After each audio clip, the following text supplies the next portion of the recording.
our go live broadcast here. Here we go.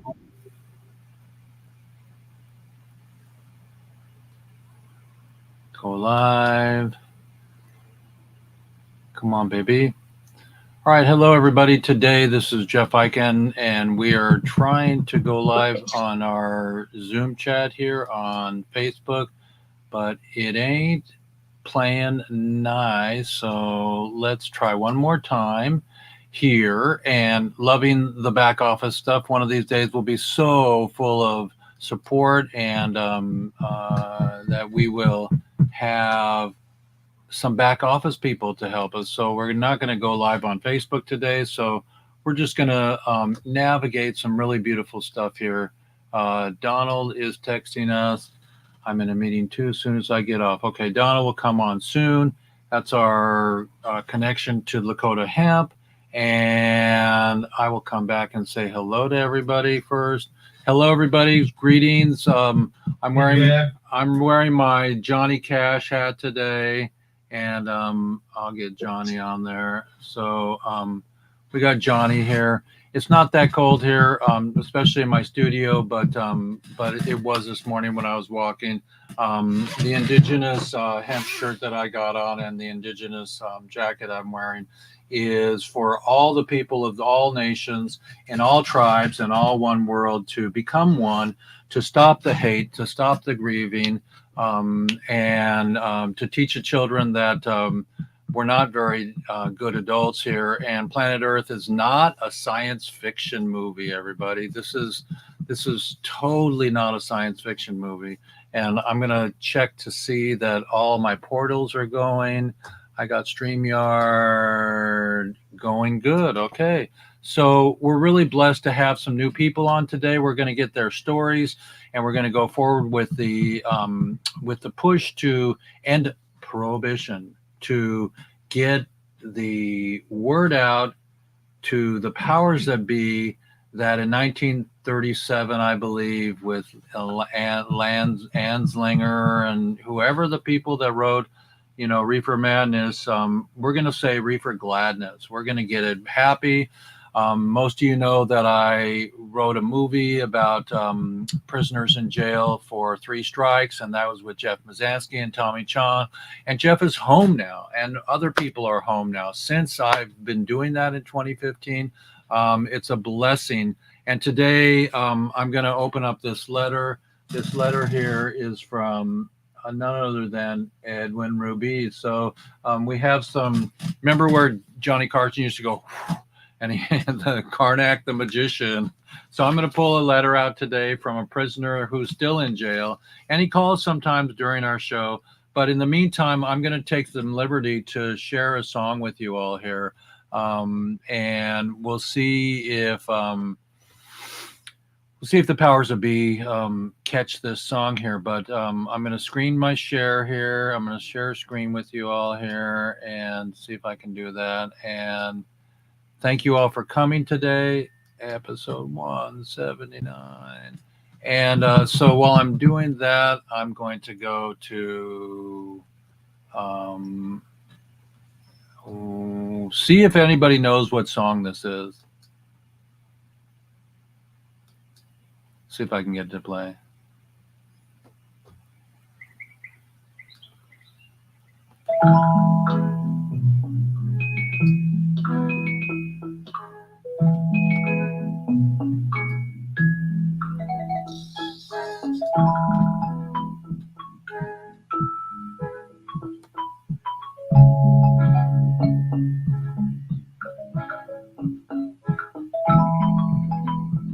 Silent Night?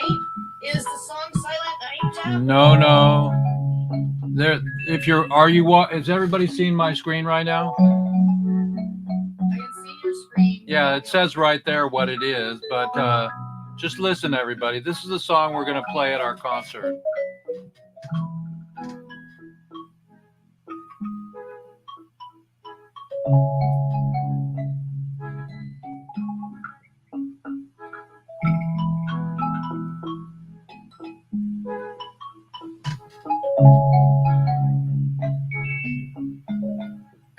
Kind of hard to dance to.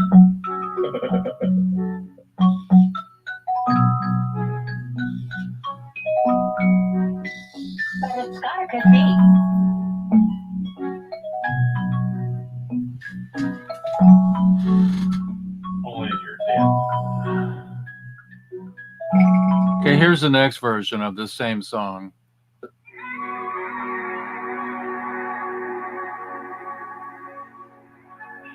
Because I'm a DJ, I can do this, but we just don't want to get in trouble playing the original. We'll see if we get by with this here. But check it out.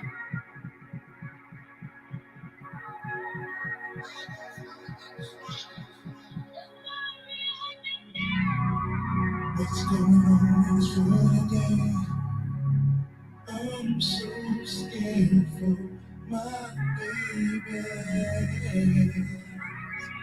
It scares me and it's hard to get because I see you face with so much. Tell me what's going on. I pray my daughter never live the life I live, and I hope she understands that it's my life I give. If she ever say the word, I do that lifetime fear. If they ever touch a hair on her head, we understand each other facts of life. Let her know she won't be wrong when she was just trying to do right. She probably gon' go. Okay, here's one more.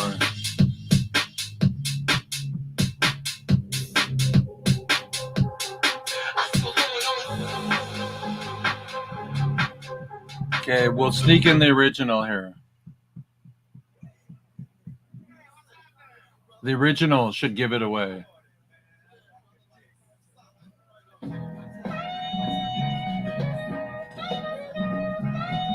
So in real time, we'll get in trouble for playing this, but I take that lead because we're getting freaking prisoners out, and the world is on fire right now.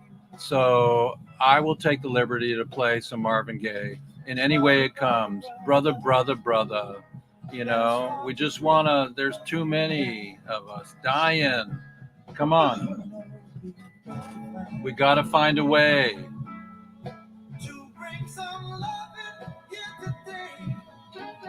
So before we get in trouble with that, we're going to play some Marvin Gaye, and I'm going to come back and, well, you know what? While I'm here, let's do our intro here. So we've got an intro here coming out. Quick time right there. Okay, here's our intro. Boom. Welcome, everybody.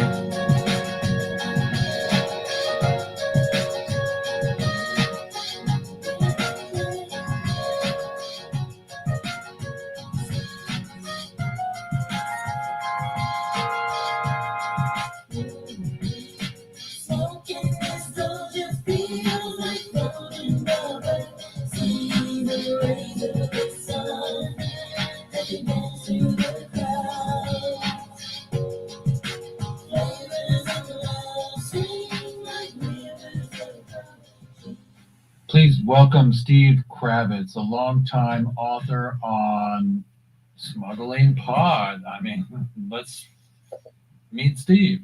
Hemp Parade today. And don't forget Emma, her house burned down. I'll put the link up for everybody to donate to her GoFundMe. Please. Hello, everybody. It's Jeff Eichen here with WEEDSDAYS, episode 179. So I hope you remember the 70s. We had David Bowie, Ground Control to Major Tom, and the rest. So just remember, nobody deserves to be in jail for a joint. And love and light to all of you. And let's end this prohibition.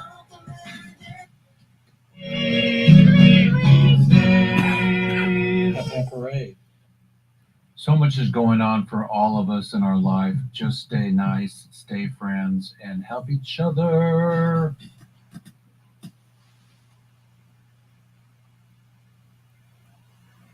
Yep, Emma's house burned down, and Emma's a really great supporter of our team. And she's supposed to come on today. Let's see if we can get her. And welcome everybody today.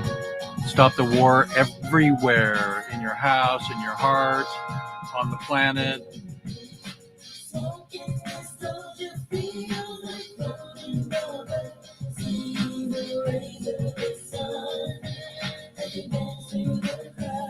It's really important to visualize that, teach the children differently.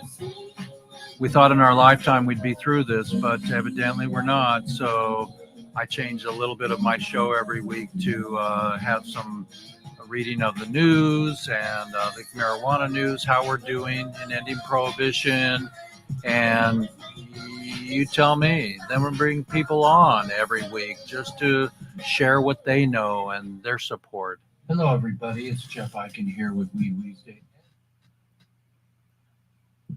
So I hope you remember the 70s. We had David Bowie, Ground Control to Major Tom, and the rest. So just remember, nobody deserves to be in jail for a joint. And love and light to all of you. And let's end this prohibition.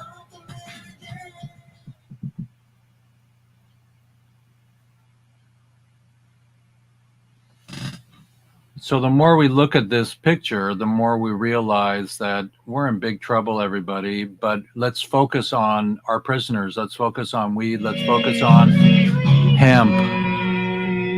Parade.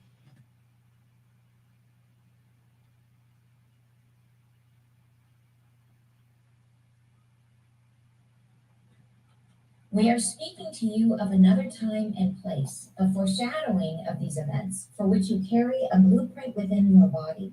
There is an acknowledgement by some of what is coming. The sense you have is that all who dwell in this time and place are reckoning what it is, having in them a sense and fear of displacement. These are truths that you are feeling. There is an essence of the earth that is expressing herself vehemently. There is a sense that all things will unveil themselves, repeated from that time which you are fearing. But we say, in these times which are nearing, which you are unsettled by, we say there is no harm undoing yourselves, no threat of being left beyond the realm of what is positive. So no threat beyond positive, everybody. Let's get through this time that we're in. Let's welcome all of our guests today, some new people. Let's see if we can get Emma on today. We have Nair and Steve Kravitz, our newbies today. Donald's down there. He's our Native American contingent, indigenous. Don't shoot the messenger. Just come on board, everybody of every color. And we'll start in our circle here. First, we'll talk to Russell. Russell, tell us how your heart's doing and introduce your friend Steve. My heart's doing really, really well, thanks to Whole Plant Medicine. And I'm glad to bring on and introduce Mr. Steve Kravitz. We're currently working on a book together. He's an OG from the old days. He came to Texas back in the day, and he's the one who set the marijuana market. I think he's the one who did the first lids here, but I'll let him tell you everything.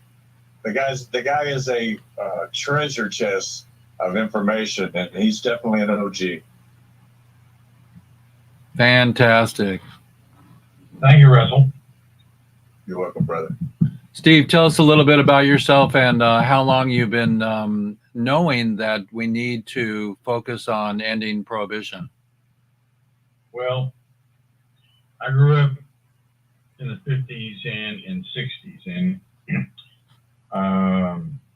it was kind of the beginning of the transition that has made a lot of the politics today where they are in a lot of respect.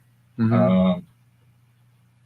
I went to college in the 60s and was exposed to cannabis in 1966, and I guess I've been dancing with her ever since. I have written a book. It's a historical fiction. It's not true, except the fact that half the characters are true and half of them aren't.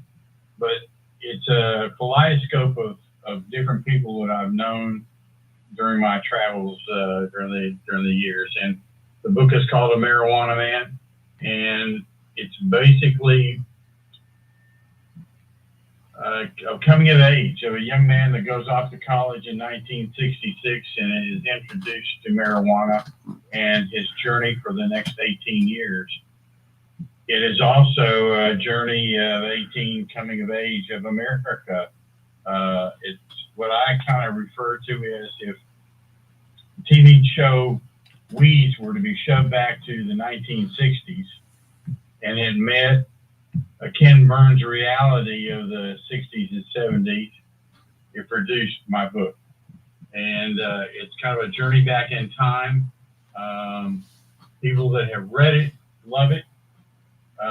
They'll say, well, I know that person, or that's my Uncle Bob. It's kind of a history, a little bit of the times, more than just drug dealing and one pot deal after another.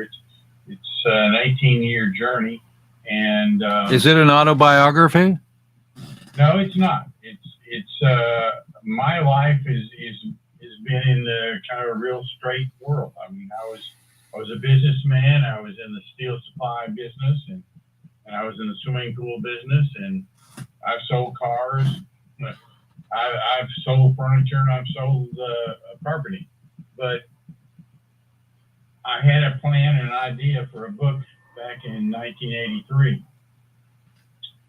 And it kind of formed in my mind, and it wasn't until 2010 that I actually had the time, due to an accident, put me in the hospital to actually start writing the book.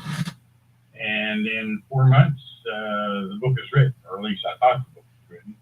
And I put it in a book bag, put it in the back of my closet, and went back to work because I had a family to feed and things that needed to be taken care of. Flash forward to 2015, and my wife for 28 years got deathly sick and had to become a 24/7 caregiver for her. And she was in and out of the hospital about a dozen times over a 9-month period, and sometimes it was short, sometimes it was long. And on one of the early issues that I came in, and she says, you know, I'm tired of seeing your face here every day. She says, I want you to go home, pull that book out of the closet. She said, that book is your future, our future, and our lives. So that's pretty much what I did. And for the next year and a half, even after she had passed, that book became kind of my center of my life. And it is a very good book. It's an easy read. I've been fortunate to have an opportunity to be at Willie Nelson's Putt and Puff on a couple of occasions down in Austin, event for NORML. I have been at a similar event in Santa Fe. I have been in events that have allowed me to expand the book's readership. And Russell and I have been friends, I guess, since back in 2017. And I have several other books written. One other that is a nonfiction. And so when Russell was complaining about the person who was helping him with his biography disappearing, I said, hey, I'll do it. And it's been a true pleasure and quite an interesting journey for me as well as for Russell. Russell's dead. You don't realize this, but Russell's dead. Cannabis and his alternative has kept him alive physically and mentally. But if not for that, Russell's dead. Oh, yeah. It's going to be a great story. We're about halfway through, and I'm really excited about the opportunity of working with him. Fantastic. Maybe we'll adapt that to the documentary if we ever get that off the road, Mister. And so it'll come out simultaneously. Maybe who knows how that'll work. But we're blessed to have you. Thank you, brother. And OG. Did you ever meet any other OG? Did you meet Jack Harrer? No, but I'm extremely impressed with the fact that he had such an important enlightenment in your own life. I do have a lot of experience with Jack here. I have let's see if I can get myself up here with you. Here I can go boom and pin to front screen, and then I can get you to add. So we're here. So I have the Jack Harrer really incredible book. This is the Emperor's book, all packaged in plastic, and so it's one of the collector's items. But he did write the revision in my living room in Los Angeles and give me $301 bills, and I went to Southwest Airlines and got on a plane and took the initiative that made marijuana legal in America in 1995 in my khakis, like you said, our straight clothes, to the state capitol and walked that in there and handed it to the lady that made things happen. So I was around that time. I'm an OG also. I'm 65 years old and counting. And, so we went to see Rocky Horror Picture Show last night, and we did the Time Warp, everybody. So that was fun, the Time Warp. I went to school with Meatball, ML a day. Meatloaf. Yeah, he was in my class in high school. And Yeah, he's from Dallas. He's from Dallas, yeah. And he was a bigger than life figure back then. Wow, are you close to Russell? Do you guys get together, or are you? Yes. In fact, a couple Saturdays back, we were in Fort Worth at the normal march to free the weed in Fort Worth, and there are the younger. I'm 76, so I go back when there wasn't even a closet to start with, but things have changed phenomenally well. I mean, it was not unusual back in my day in college and whatnot that a stem could put a person in jail for 20 years in prison for 20 years. And a few of my own heroin episodes, near misses, thank God. But the way way that politics are today, at least it's front and center. We need to free the weed, and in doing so, we're going to free the minds of some of these sick people that are out there that need some weed to free their brains.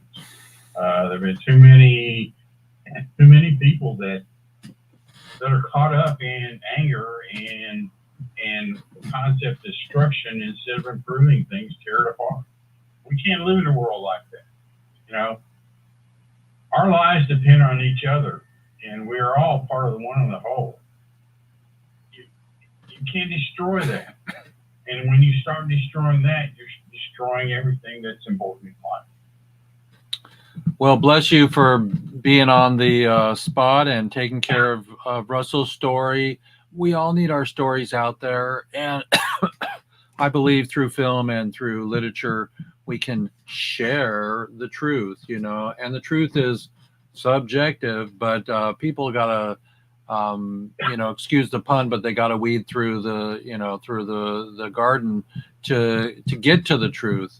We need clean soil, we need hemp, we need better housing, we need to stop cutting trees and killing each other. So it's really great to meet you, Steve, and we'll get crimed up here. We'll get powered up here.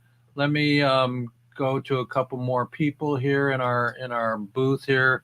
And Jeannie, how are you doing today? Very good.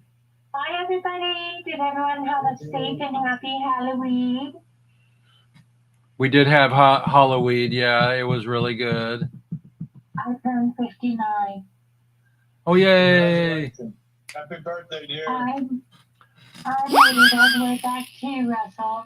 And Russell, I like to think of it because all cannabis is medicinal. The side effect, if you will, is recreational. No matter what you do, you're going to get a medicinal and a recreational effect out of it, no matter what. It's just the love of it, the gift that just keeps giving. But I like to think of it more as the Russell 2.0 that is now here. They talk about evolution. Well, what about a cannabis?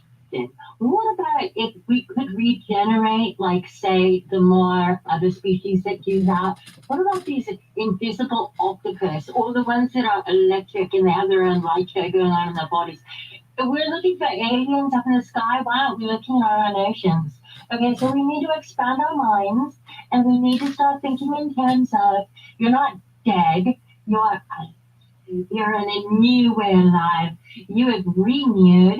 That's 2.0. Let's go for level 5 human. Why the hell not? And I live by the beach, and I want to leave you with this. So behind me is I don't know if you can read it, it's the electmichaelboris.com, and that is so important because of what he stands for and what he believes in. And I'm not going to tell you, I just want you to look it up for yourself.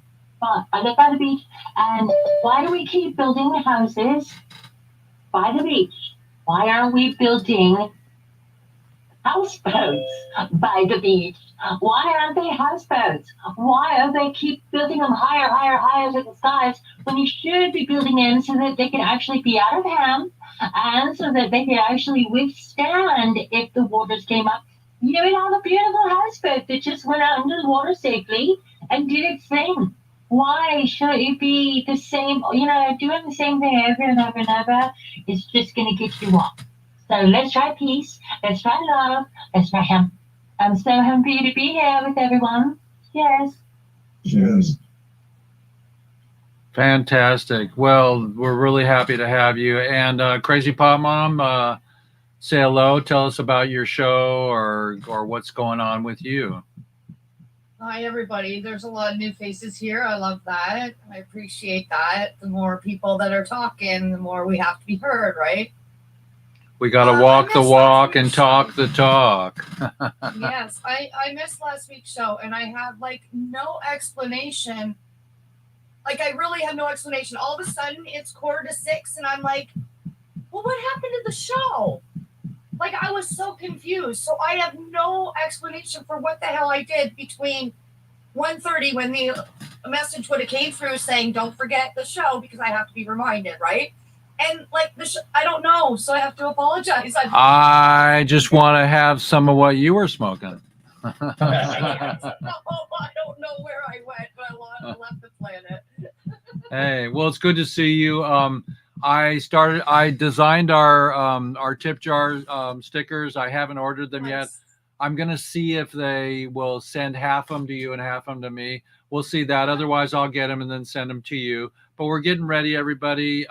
This is our beautiful artist friend, Crazy Pot Mom, and Crazy Pot Mom is going to be making some of our tip jars that we're going to have for your stocking stuffers. So we'll have them online to order. I promise to get them in the next couple weeks, and that's great to hear from you. I should be a pro by then because I have 12 jars that I have to do for somebody in Michigan. And I'm very overwhelmed about that because they're the very big jars and there's 12 of them. But I should be a pro by the time you get me the stickers for the smaller ones for our donation jars. Well, I don't have any of my jars here, but hang on, because I did jars for years. But I do have a candle holder that is kind of cool. This candle holder is decoupaged with pot leaves on it. Let's see if I can get it in there. See, there's pot leaves on this. I mean, those are all real leaves, and it's a candle holder. Everybody, you can see that there. But it's really beautiful, and it's decoupaged just like with your resin on a jar, and it's pretty cool. I met that lady at the Oregon Country Fair about 6 years ago. I haven't seen her since, but I got a couple of her items, and so it's all about the tip jars that we're going to get from Crazy Pot Mom and all of our creative beings here. I see that that we got she, her here. We got Emma coming in the house. Emma's house burned down last Monday, and so everybody hold space for Emma. The roof went off, and she was her own Melga Marco, so she lost all of her shoes that she's been collecting her whole life. or maybe she, caught a few of them. She did get her hard drive. I'll let her tell that story when we're ready. But in the meantime, we want to meet Rasta Nair. And Nair, come on in and say hello to the audience and share where you came from, besides your mama, and tell us a little bit about supporting the 420 end of prohibition. How you're doing it? I'm doing great. It's harvest time. That means weed for work. So I'm doing wonderful. I am 71. I have been smoking weed since I was 13. My first legalization march was in the mid 60s. My first march with Dana Deal in New York was in 73. I was also blessed in the late 90s, like 99, to do the first. It was called back then Global Marijuana March in Los Angeles. The Sister Samaya and Richard Davis and David Williams. I helped Richard do 3 books on hemp. One is, all 3 have a headline, Hemp for Victory. One is A Global Warming Solution, where we talk about hemp as a phytoremediation tool to be able to pull toxins out of the soil, and as a way to pull CO2 out of the atmosphere. Also, since hemp breathes oxygen, it's like got that triple thing going on. Another book we did was Hemp for Victory, The Wonder Herb, and that one's on medical. And they're basically collections of papers on the topic. And the third one, Hemp for Victory, The $1 trillion Crop. And that's on the impact that hemp can have on turning our economy around. It's sort of like strange, you have an economy that's based on rocks, which worked well in the past. However, we're in the information age. And hemp is a great information age tool. So now what I'm working on is being able to 3D print structures and infrastructures out of hemp. We've got hempcrete, we've got hemp adobe, we've got hemp plastic, which can make structures waterproof up to the roof, because you gotta have part of it where it can come in. We've got hemp paper for the wallpapers, hemp graphene for a free energy system. So I'm putting together what I call new hemp cities. I first heard about hemp and I'm sorry, what's it called? Not hemp group, contour crafting, 3D printing houses back in '98. So it's an idea in development. It's called New Hemp Cities. So that's what I've been working on. Serious cannabis activist. I love smoking weed, teaching weed, writing about weed, and reading about weed. And talking about it, so I really love this group. Thank you, everybody, for all the good you've done. I normally wear my shirt that says marijuana is safer than alcohol. Yes, I saw it, and it's a wonderful, and I used to do both, but I had a grand mal in 2014 that rendered me legally dead. So I had to give up one. So alcohol was very, very easy for me to stop overnight. I said, thank you, God, at least I can still smoke weed.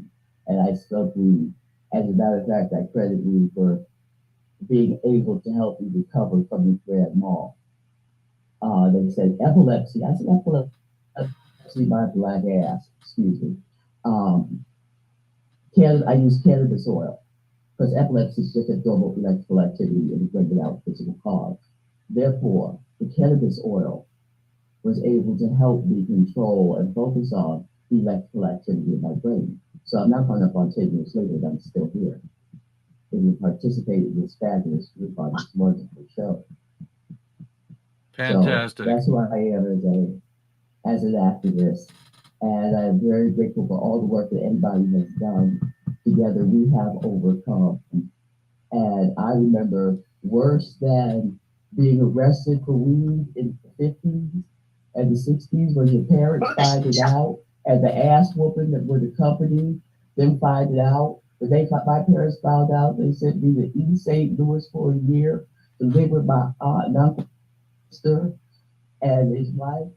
Didn't make any difference. I was smoking weed in St. Louis. So thank you so much, everybody. God bless. I look forward to when we all have communities with hemp houses, hemp grows, hemp everything. Blessings. Well, we have Donald down in the corner here, Long Soldier, and he's in Washington State with me, and he is part of the Lakota Hemp, and they're trying to build a million homes in the next 2 or 3 years, and so we need 1 million acres made. We need decordicators. We need to thrash the hemp.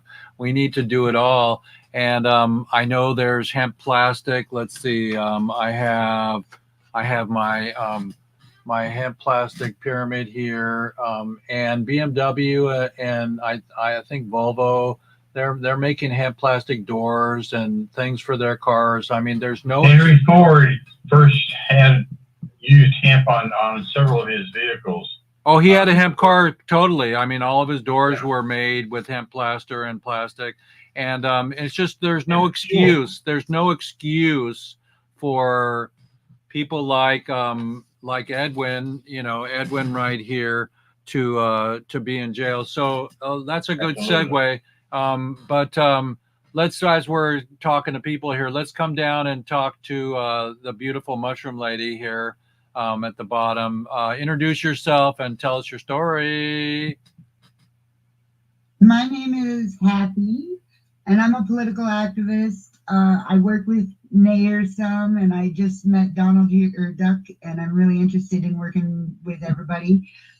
I'm trying to build at least enough ground to be doing entheogenic research, which includes marijuana and hemp. And that is basically the religious or scientific practice of using any psychotropic medicine. It could be anything, but marijuana is psychiatric medicine and can be used as such. Anyway, I'm very much for religious and medicinal use, and I'm one of those really weird activists that doesn't promote recreational use. So I'm kind of weird. Did you say relactivist?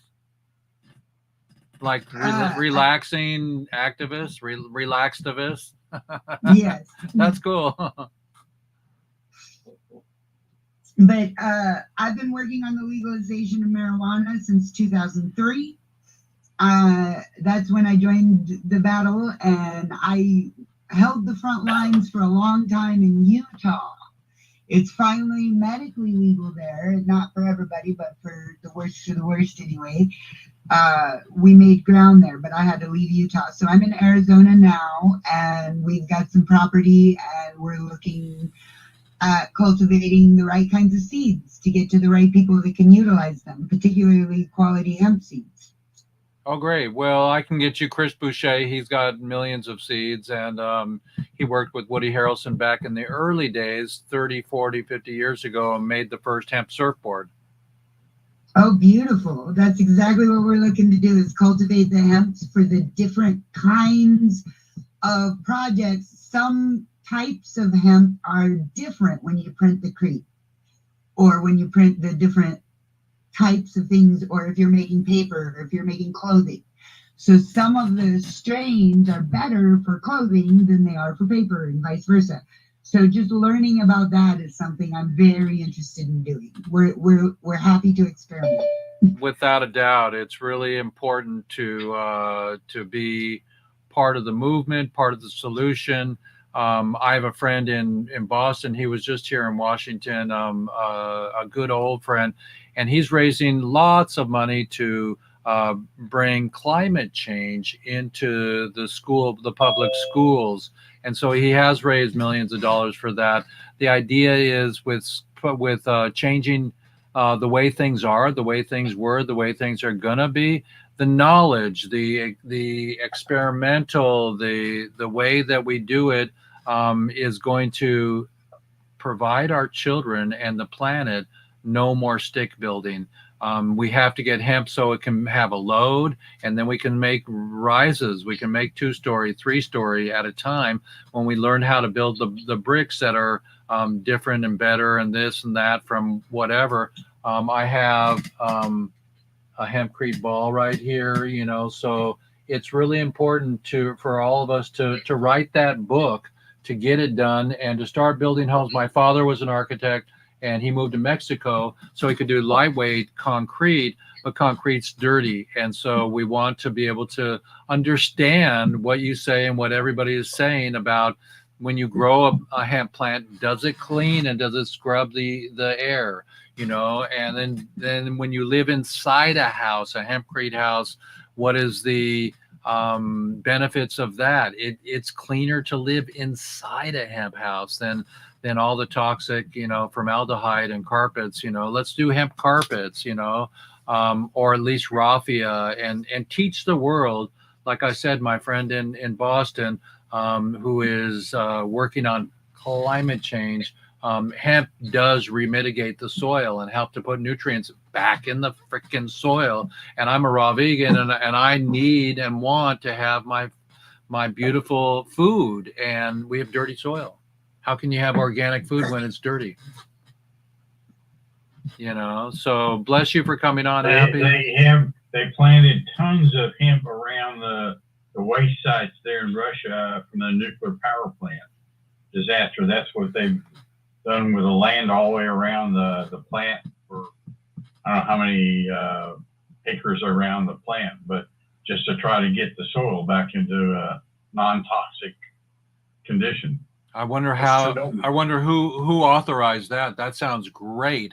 You know, I mean, we just have to start escalating this stuff, because the people that are escalating shit on the planet are doing bombs right now, and children are going bye-bye. So if we don't say it on our show, then it doesn't get out. My show is going to Portugal. My show is going to Ecuador, to El Salvador, to Uruguay, where hemp has been legal for 20 years, you know, and Colombia is happening right now. They're doing a show there, and they wanted me to come, but they couldn't fly me. The bottom line is, let's freaking amp this hemp thing up, and this and the medicine up, and end prohibition. Bring our prisoners home, everybody. Absolutely. So bringing the prisoners home is top on my list. I write people all the time, but it doesn't get you very far. But sometimes you get letters back. Well, according to that, let's see here. I'm gonna do my Karnak, the magician here, and I'm going to get my little opener here. And we're gonna open this letter from a prisoner here. The first time I've got this letter on my show today. So here we go to open this letter here. This letter is from Edwin Rubiz, and Federal Correctional Institution, PMB 1000, Talladega, Alabama. So everybody, check it out here. We are going to have me read this letter to you here. So I'm going to open this letter here, because we're talking about letters, and we're going to see what it says here. Whoa.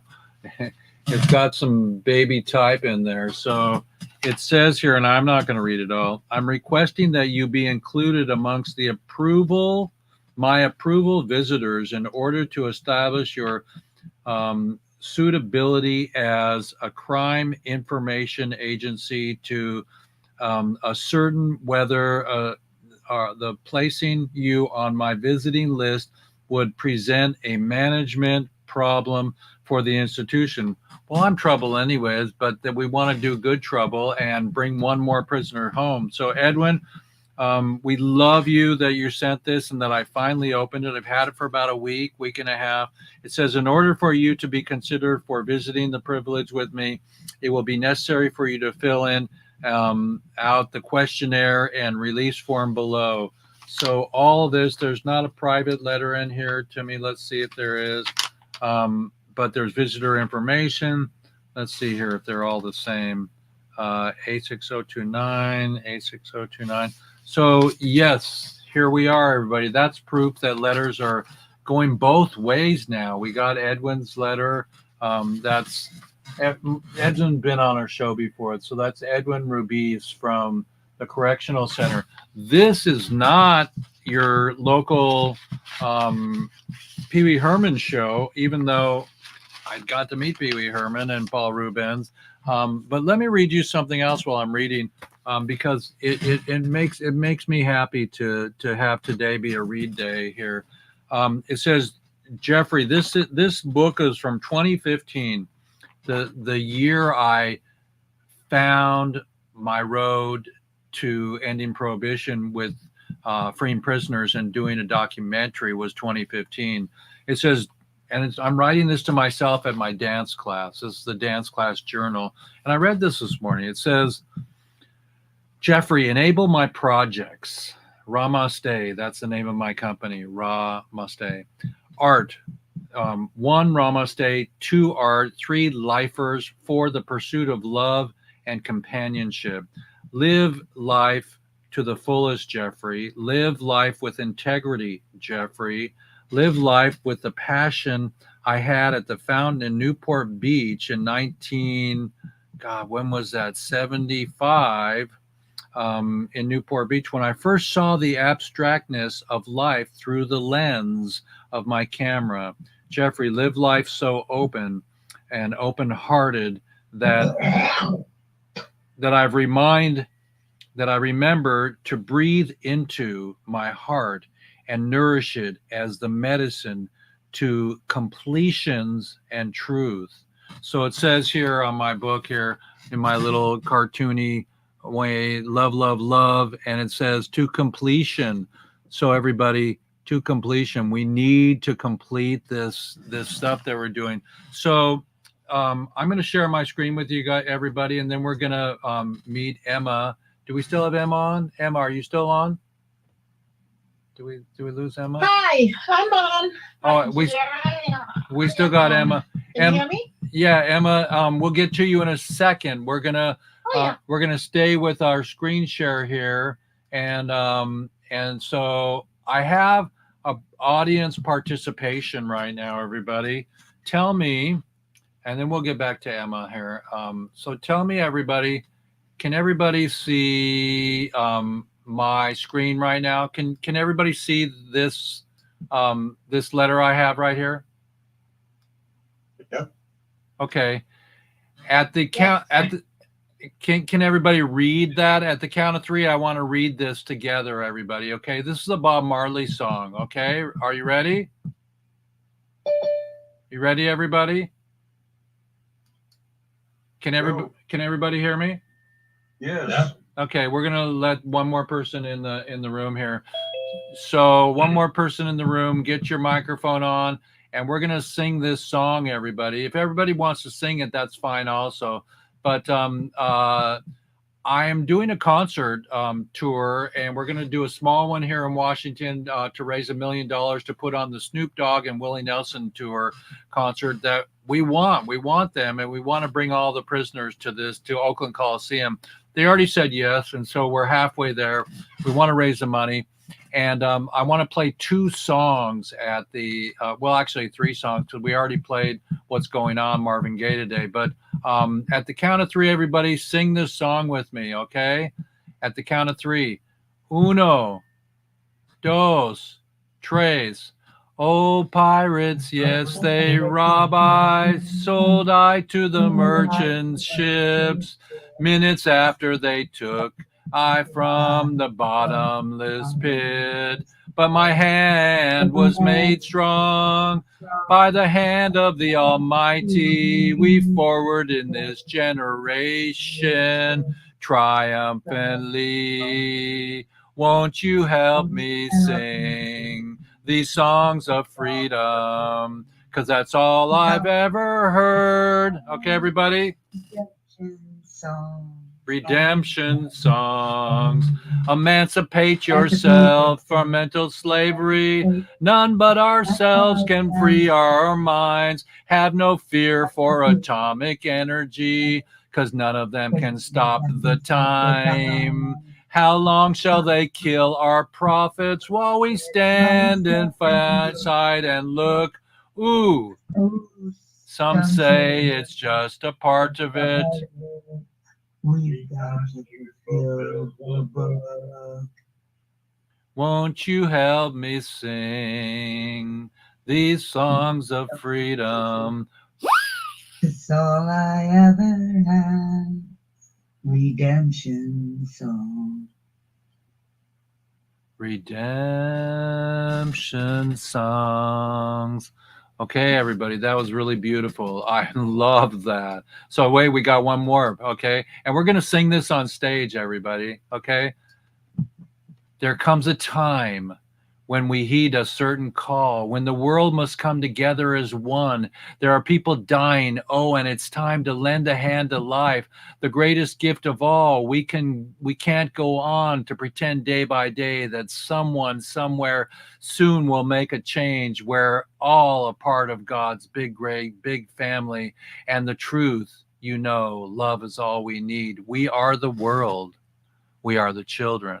We are the ones who make a brighter day. So let's start giving. There's a choice we are making. We are saving our own lives. It's true we'll make a better day. Just you and me. Oh, send them your heart so you know that someone cares and their lives will be stronger and free, as God has shown us by turning stones to bread. As we all must lend a helping hand. We are the world. We are the children. We are the ones who make a brighter day. So let's start giving. Oh, there's a choice we are making. We are saving our own lives. It's true, we'll make a better day. Just you and me. When you're down and out, there seems no hope at all. But if you just believe there's no way we can fall, well, let us realize, oh, the change can only come when we stand together as one. Yeah. We are the world. We are the children. 1985 was a wonderful year, wasn't it? We are the ones who make a better life, brighter life. So let's start giving. Okay. There's a choice we are making. We are saving our own lives. It's true, we'll make a better day, just you and me. So everybody, say it. We are the world. We are the world. We are the children. The children. We are the ones. We are the ones Make a making brighter day. Brighter days. So let's start giving. There's a choice we are making. We're saving our own lives. It's true. That will be a better day. Just you and me. We are the world. We are the children. So I'm going to come. When that song came out, you would go to jail for 1 gram of cannabis. Well, 1985. Well, Jeff Mazansky was in jail for 3 strikes for 2.5 grams less than a joint for 21.9. He's home. And we now are going to talk to Emma DiGallo. Hola, Emma. Hi, Jess. How are you doing? I just sang We Are the World. I know. Beautiful song, actually. We are the children. Introduce Beautiful yourself song. and tell us how brave you are. Well, I need a cocktail, actually. Oh. Well, I'm Emma. I know Jeff since last year. That was last year? Yeah, it was last year we met through an acquaintance. And I texted, actually, Jeff on Sunday to let him know safety is a priority. But I lived in a fourplex, and my fourplex basically went into flame. It was a fireplace incident. And as I was explaining to Jeff, I'm the only one who woke up. And the sound of it was very soft, so most people would have been sleeping through it. And I was able to sound the alarm for everybody else's. And 8 families basically went into safety. But during that ordeal, I have animals with me. My 3 pups who are next to me right here. I don't know if you can see them. I also noticed that... Wait, can you introduce your dogs? We want to know their names. Okay, well, let me switch. So this is Daddy. right here. That's my girl, Daddy. This is, I don't know if you can see him, Mac, Arthur. And the baby over there is Lulu MacGyver. Lulu MacGyver. So- Okay. Lulu, Hey. he's a MacGyver. He's a total Emma. MacGyver. Emma, where you from? We are in Minnesota. No, where are you And from? what happened? I'm Italian. Italiano. I'm Yes, German. Italiano. Yeah. So what I don't happened is during that time of the fire, we end up to be homeless, the four of us. One of the biggest things that I've noticed is there is no foster or sanctuary for animals and people here. So if something happened here in Minnesota, there is no way to bring your animals. And for me, my animals are my family. And it has been basically a very interesting ride. I had no home. I have no more home. Everything is gone. I'm sniffing through the, what do you call it, the rubbles to see what can be salvaged, but not much can be salvaged at all. But the worst part is finding a shelter for people with animals. There is no sanctuary. There is nothing. And we were able on Sunday, and I'm very grateful from the universe, we were able to find one place, which is a homeless home, who actually accepted the four of us. Through that ordeal, what is incredible is, one, if you have a fireplace, please have it cleaned up professionally, seriously, because the individual, unfortunately, who did the fire that night did not clean up professionally her fireplace and went to bed, and end up to have everybody else's lose their home. So And you're two- saying that now that it's winter time, everybody Yeah, clean your flu. professionally. So have it inspected, because don't do it yourself. Have a professional to look at, because when they clean up, they do look at the state of your flue, of your fireplace, and will let you know if something needs to be changed. So that is number one. Two is, and I'm thinking after I can settle and find a way and a place to live with my animals, is to create a sanctuary for animals and people who are being displaced by fires, or even people who are escaping abusing relationship. They cannot take their animals. And I don't know, I believe in California you do have some of those, but here in Minnesota, we got zero. We got nobody. And for me, I would not have animals with me. I would have had a couple of people who would have said, yes, you can, be here and in my place with no problem. But I had no intention to leave my animals behind. And I said, I'd rather sleep in my car with my dogs than leave them somewhere else. There is no way here. So I want to thank you, Jeff, for taking the time to share my story, which, the hardest part, it's not the hardest part, the scariest part is to realize you're the only one who woke up. I would not wake up, I would not be here today, basically. This is how bad he was, and he went very quickly. When the fire started, he went very quickly. And, one thing is life is more important for me, including my animals. As you can see, they're all, we're dealing with the stress here, but I feel that we need to have empathy for our own lives, but for animals, and we have to be safe. So 22 years in my place that went in flame, but I would say the four of us are okay. We're dealing with that one day at a time, but please be safe. Be safe. And Emma, Thank you, Jeff.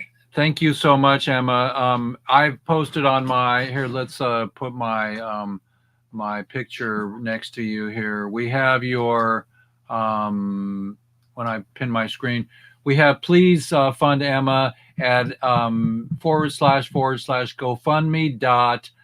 / / for Apple boy, freedom, apple, boy, apple, the number 2. So again, that's GoFundMe.me/4 apple, boy, freedom, apple, boy, apple, the number 2. And that'll get you right to Emma Diagallo's incredible story and her GoFundMe. $10 helps, $20 help, $1,000 helps. So help her reach her goal. I think her goal is $15,000, but it could be more or less. Just go in there, everybody, and if I bring it on to my show, that means that those that do watch my show and that get into this portal, please support us and support the people that come onto my show. I'm going to go raise the money myself for Edwin Rubiz to fly there and to be there. So everybody, be sure to clean your flue. It's winter time before you start fires again, because there's creosote in there. There's junk from the kids throwing plastic, and when you're not looking, so that's the deal. And burn clean, burn paper and wood that are clean. And Emma, where did you meet me? And what was the circumstances? Was that over our concert and our golf tour? Yeah, that was about the golf tournament that was supposed to happen, and I was with Michael. That was Mike who introduced to each other. Fantastic. I did on my podcast, actually. We talked about what you do, and you were the first person that ever interviewed me, I believe. Yeah, I know. It was awesome. So it's on my podcast. I absolutely loved it, and I went on your show a few times.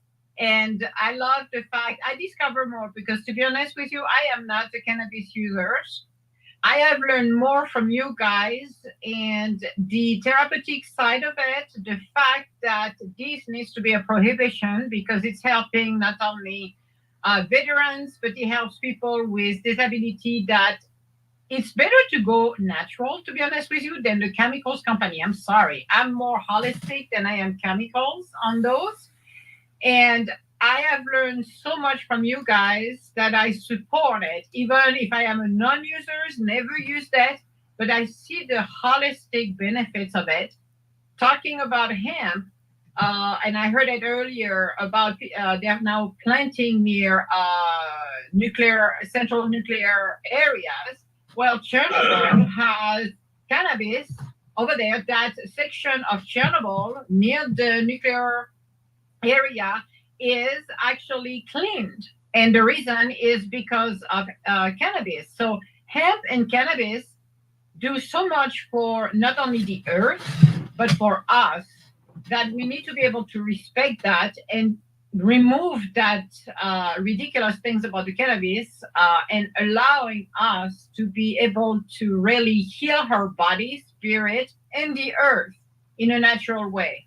So thank you so much. That's what so everybody, send your dough to help out Emma on the rebound. We're sorry you lost your shoes, but I have 100 pair of shoes. Are you serious? 100 pair of shoes. Seriously. But you know what? I learned something, and this is what I'm driven to do next. Will be that sanctuary here in Minnesota, because we do not have a sanctuary for people and animals, and it's a calling, and we don't have that here. Great cause. Red Cross did nothing, dear. No. The Red Cross. No, you said great cause. Great cause. Oh, great cause. Thank you. Because I said the Red Cross, they did nothing for me. They put it on the news that the families were taken care of, did absolutely nothing. I got $300. I had to go find a hotel, and that was it. So yeah, it is a great cause, absolutely. And per my experience, yes, I want to do this. So I see Crazy Pop Mom. What do you got to say to Emma? I do. Emma, if you could look in the chat room, there's some information in there for you. It's not for me, but there's information in there for you. I think you need to look at that. Yeah, the Dirty Kid Couch Surfing Coalition. I know all them kids. The admins will help you. It's a network of people that are sort of counterculture that just let each other come crash at their houses they're traveling through.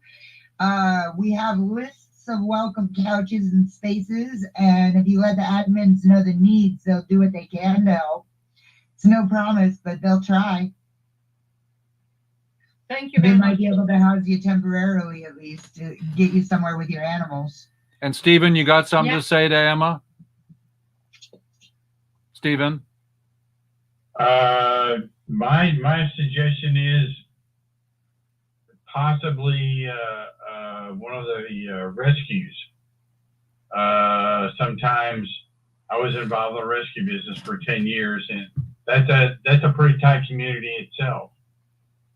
And you might find some solace and maybe a place to stay with someone through the local rescue that you're in the town that you happen to be in, whether it's Minneapolis or wherever. Yeah, I asked for Minneapolis, and the experience I had, they will only foster people living in Minneapolis, and I'm outside of Minneapolis. So I got kind of some very interesting feedback that was like, really? Okay, too bad. You know what I mean? But no, I will look at it because some of the rescue, they don't do it at all. So that's why I'm like, my thing now will be to create that sanctuary. And regardless where you are in Minnesota, is to be able to help anyone that had faced fire losses, and they're going to go homeless. A lot of people do go homeless and sleep in a car with their animals because they cannot find shelters for both of them, or at least foster where you can go and see your animals every day. There is nothing in place here, so it was a big eye-opening for me. And they're I wish you the best of success with your program. Sorry. one at a time. I was just saying I wish you the best success with your program because it's a need that needs to be fulfilled. Yeah, I was saying it's not just homeless shelters; it's domestic violence shelters. It's Yeah, any exactly. Whatsoever has no accommodations. Yeah, and that's why that's what I'm aiming at is when you try to escape, you don't want to leave your animals behind because it's your family. And that to me, I was faced with that last week. And as I said, it doesn't matter if you would have been, because we're in the 30 degrees right now. I said, I don't care if we go below that. I will sleep with my dogs in a car or in a garage, but I'm not leave them behind. That to me was a Emma, I'm a travel trailer kind of guy. Maybe there's a club from some of the motorhome people, because I have 100 people in the Cascaders Club, and we have GMC 30-year-old, 40-year-old trailers, and we all get together, but it's a community. And so maybe there's a travel trailer club, a GMC club. I can give you their local address and number, and they're up for the winter. Maybe they would allow you for the winter to stay in one of their coaches. Exactly. Because they're plugged in. They're plugged in. They're beautiful spaces, and so maybe that's another way to find a new community that needs to step up and open their coaches that are just sitting because they're not going to use them during the winter. Nair, do you have something to say to Emma?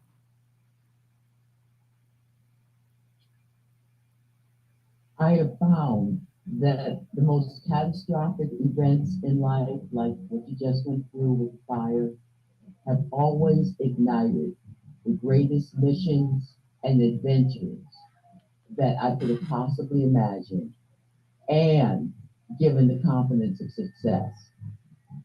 There's a thing in Christianity, it talks about man's relationship to God. Excuse me, but he made animals too.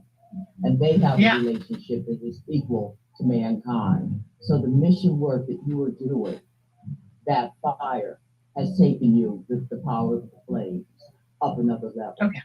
So whatever I can do to help you in that mission. My sister Robert was just talking about that last week, about how the cats in Detroit are being ignored through all of the chaos. And she's dedicating her. So I just wanted to let you know, you're not the only one getting that. And it's the most amazing people I know who are getting that mission work now. So I want to thank you for that one too. Okay. And by the way, that little bit of weed in the cat food is fine. because it makes a flour. So that means that you can put both in their cat food and their dog food and be very, very happy with that. So I'll be quiet about that. Sure. Thank you. I appreciate it. That's beautiful. Hey. Well, everybody, how about you, Jeannie? You got something to say to Emma? Sister? Hello. I'm so sorry, Bob. We're here for you though. And listen, I don't know if you're in Minnesota, right? Or is that where you are? Yeah. Okay, yeah. Certainly, I wish I would have had a notice. I know what I want to say, but I don't know what to say. Other than whatever we can do to assist you and help you, of course. And there's a place in Washington that's also available. I mean, I know it's Washington, but it is available. No, thank you. That's very kind of you. Thank you very much. So thank you for allowing me to. I have 5 acres, and I've got a fenced yard. And the thing is, I've got 2 other dogs, and they're one's a baby and one's much older. But I mean, other than that, there's a fenced yard. There's 5 acres, and we're under renovation. But I'm 15 minutes from the beach. And I mean, but you're in Minnesota. I get that. And you want to do something in Minnesota. And I want to do something with the Habitat for Humanity. I tried to get them to get on board with doing home housing. And they basically kind of skipped their feet and said that the one chapter says they want to wait for 5 years before they get involved. And I don't want to wait for 5 years. And I think that we need to have not only that, but have shelters for animals. And for birds and sanctuaries. That'd be great. That'd be great. I think that we're going to find out that it probably is going to be like the only thing that can withstand an earthquake, you know, and we keep building the same things over and over and over again. I think that this is the way to actually get us out of that and start learning how to do things differently. And I don't know what can open up for you, but I know something well. And I just know that somehow your path is going to come through. Somebody's path is going to come to Washington. And it's here. It's here. Thank you. Thank you. Derek. Thank you. Derek.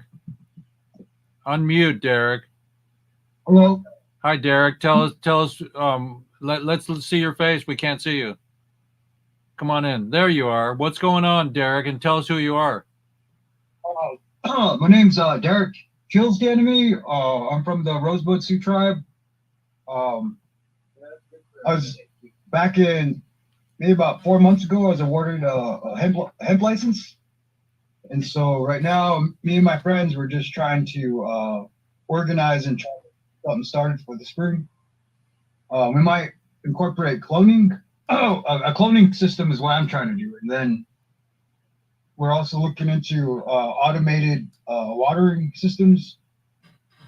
Just some things that over this course of a couple of weeks we're going to try to accumulate. Well, yeah, I have my relatives' lands on Rosebud to grow on, and then in New Mexico. So we're utilizing both sides, and then we're here in Oregon right now. Wait. Is Rosebud down by Standing Rock? Yeah. In South Central South Dakota. Right. That's where I was. I was in Standing Rock. Oh, yeah. During the day. Yeah. I should really be from that tribe. Well, we're blessed to have you in Oregon. And how many acres are you going to grow of hemp? See, right now I have wild hemp that I just accumulated. That's been growing wild on the road. So right now, I'm looking into just to test them and sprout them. And right now, I'm just looking for the right contenders to be growing, and then I'm looking for some certified seeds. Well, like I said earlier, I have Chris Boucher, and Chris will come on and get seeds for you. Do you know Duck? Yes, that's my uncle. That's your uncle. Well, he knows Chris, and so we'll get you seeds for sure. and we'll come down and film you too. Duck and I and Pamela will come down. Yeah, do that. Oh, okay. I'm with my friend too, so if Alex, come introduce yourself. This is my boss here. Alex, how's it going, Alex? Hey, going good. How are you? Doing great, doing great. The more we work on getting natural fibers instead of cutting trees for homes, the better. And Lakota Hemp's going to survive. We've got the Duke Foundation. We got a lot of people in the hemp industry starting to rev this up and do 3D printed homes. You know, if you can see me, I've got a hemp ball right there, and it's just really beautiful. So we're glad to have you on board, and Duck to send you guys. And so look out for us. We'll come down and visit with you. Nice to meet you. Right now we're in the northeast or northwest. We'll be so my email address is killstheenemy.Derek. It's just my name at gmail.com. Okay. You just email me on that, and me and this guy are gonna be operating the business. So just message us through that. Okay.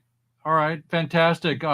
You can also find me through Duck and Donald and Pamela. You know, find me, and we'll talk after the show. I've got to roll pretty soon, everybody. I've got another appointment here soon, and we're into an hour and 20 on the show. It's beautiful to go over time, over an hour on my show, because we totally need to end prohibition together. Everybody, everybody, hold their 3 fingers up and give me weed. That's a weed symbol. 3 forward, 3 forward. Everyone, 3, 1, 2, 3. Okay, we got it. And that's our thank you. And thank you, Marijuana Man. Thank you, everybody. I'm going to roll out of here with we got Redemption song in there today, and we've got We Are the World, We Are the Children. Let's make a better day and just start giving, you know. La la la la la la la la la. Just make a better day for you and me and everybody. Remember, it's about that, and it holds space for Palestine. Everybody. We had 100 people at the Rose Commons last week on Sunday, and people were saying I was in Palestine in 1973 and blah blah blah, and when are they going to learn? And my take on everything that's happening today, because I cannot not have a show that doesn't address this issue, this horrible issue that's going on, is look at South Africa. They finally did some apartheid healing, and Nelson Mandela came home and all that stuff. Listen to your elders. Listen to the OGs. Thank you, Steve Kravitz, for coming on today. Thank you, Happy. Thank you, everybody. I'm going to roll out of here and play our outro. And everybody, you are welcome to stay in for a little bit and say goodbye to me at the end of this. We Are the World, We Are the Children is right there. And I'm going to play our outro here. And here we go.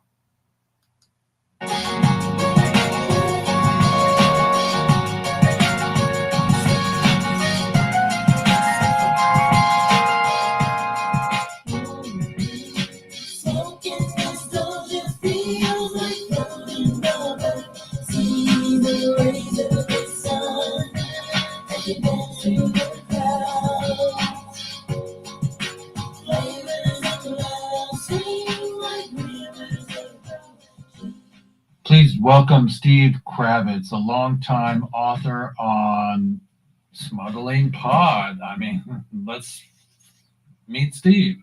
Hemp and Parade today. And don't forget Emma. Her house burned down. I'll put the link up for everybody to donate to her GoFundMe. Please. Hello, everybody. It's Jeff Eichen here with WEEDSDAYS, episode 179. So I hope you remember the 70s. We had David Bowie, Ground Control to Major Tom, and the rest. So just remember, nobody deserves to be in jail for a joy and love and light to all of you. And let's end this prohibition.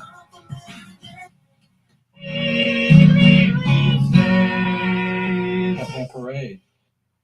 So much is going on for all of us in our life. Just stay nice, stay friends, and help each other. Johnny Cash, everybody. So Emma's GoFundMe is, I have another one here. It says B106. Let's go back here. Let's go back here and find this one here. So it says GoFundMe /B10676D7. So that'll get you to her site and help support ending prohibition, everybody. We're working on our concert, and it's Jeff Eichen, WEEDSDAY. Thank you so much, everybody. We really are blessed to have you and to be part of the solution.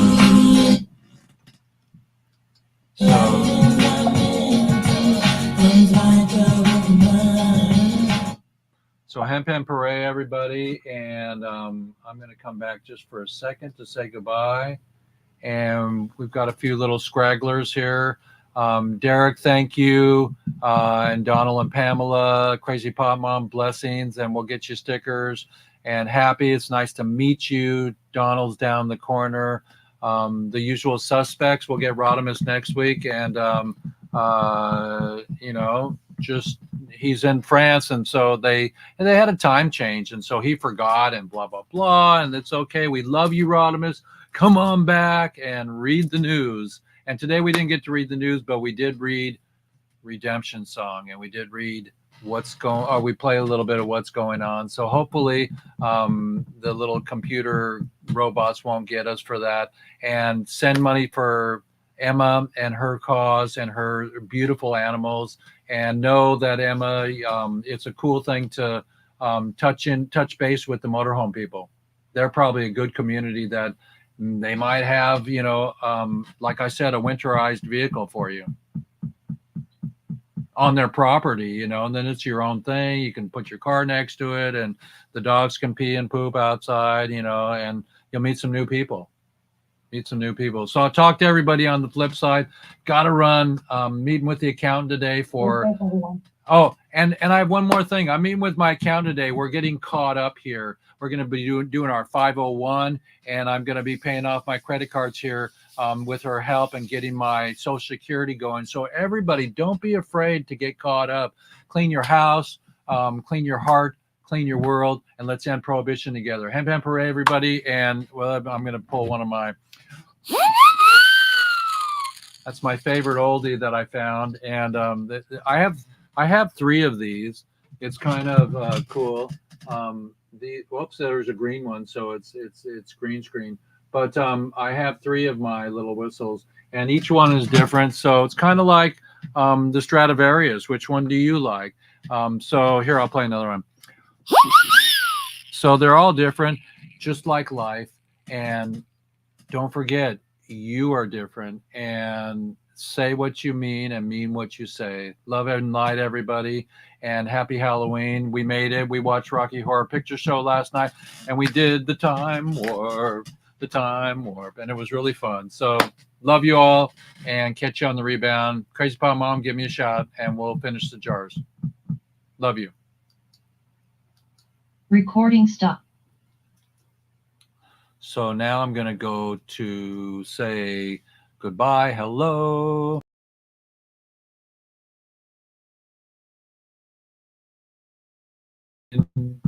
Adieu to you and you and you and you and you. So it's really a blessing, everybody, on my YouTube channel, on my Facebook channel, and on every other platform. We're on Roku, and we're on streaming globally. So I'm going to say goodbye to the WEEDSDAY from StreamYard, and thank you, POD TV. And someday we will be monetized and we'll have some supporters from this industry that's making a lot of money to help us go get and visit Edwin Rabiz. Love you, everybody. See you later. Jeff Eichen. I'm out.